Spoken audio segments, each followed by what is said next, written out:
بسم اللہ الرحمن الرحیم نحمده ونصلي على رسوله الكريم اما بعد فاعوذ باللہ من الشیطان الرجیم بسم اللہ الرحمن الرحیم۔ معزز سامعین السلام علیکم۔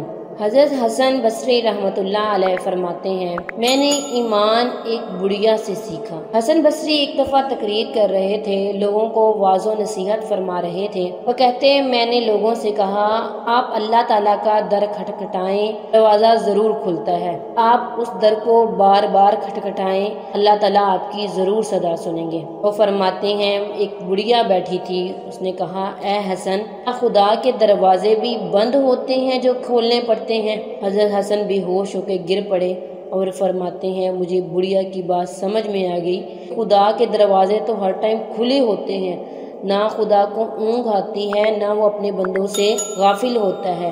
ہم ہی ہیں جو اپنے پروردگار سے غافل ہو جاتے ہیں، وہ تو ہر ٹائم ہماری سنتا ہی ہے، اور ہم کیا ہیں، ہم غافل ہو کے مایوس ہو کے بیٹھ جاتے ہیں کہ اللہ تعالیٰ ہماری نہیں سنتا۔ معزز سامعین، ایسا نہیں ہے، اللہ تعالیٰ ہماری سنتا ہے۔ ہمارا جتنا اللہ اور اس کے رسول صلی اللہ علیہ وسلم کے ساتھ تعلق مضبوط ہوگا، جتنا ہم ان کے قریب ہوں گے، جتنا ہم اللہ تعالیٰ کو پکاریں گے، جتنا ہم قرآن کے ساتھ ہوں گے، شریعت پر عمل کریں گے، اللہ تعالیٰ ہماری اتنی زیادہ سنتے ہیں اور ہماری دعاؤں میں اتنی اثر اور قبولیت ہوتی ہے۔ اس لیے اپنا اللہ اور اس کے رسول صلی اللہ علیہ وسلم کے ساتھ تعلق مضبوط کریں، نماز کو کسی صورت نہ چھوڑیں، چاہے سفر میں ہے، چاہے گھر میں ہے، چاہے آفس میں ہے، چاہے نوکری میں ہے، جہاں پر بھی ہیں، نماز کسی صورت نہ چھوڑیں۔ نماز کے لیے 10 منٹ ضرور نکال لیا کریں، بس یہ سوچا کریں کہ ہمارے لیے یہی ٹائم بچتا ہے، جو ہم اللہ تعالیٰ کے لیے نکالتے ہیں، در حقیقت وہی ٹائم ہمارے لیے بچتا ہے۔ معزز ناظرین، پیار محبت پیدا کرنے کا جو وظیفہ میں آپ کے لیے لائی ہوں، وہ بہت ہی کمال اور بہت ہی بارکہ آزمودہ ہے، بہت ہی پاورفل ہے۔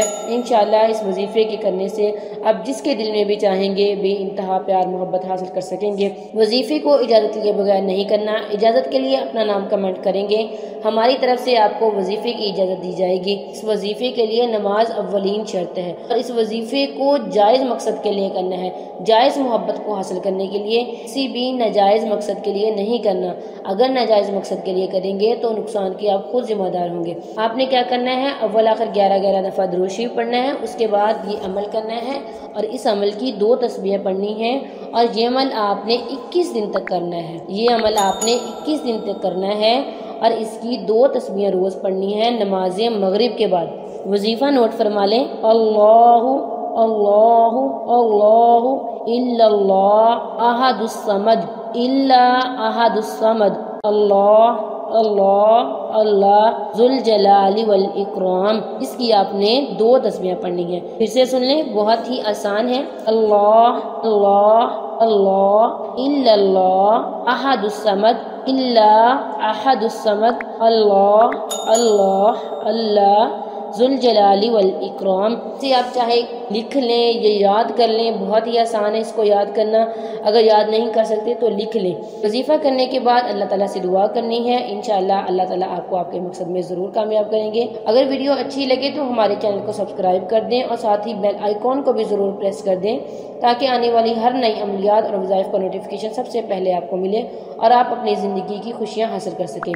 وآخر دعوانا ان الحمد للہ رب العالمین۔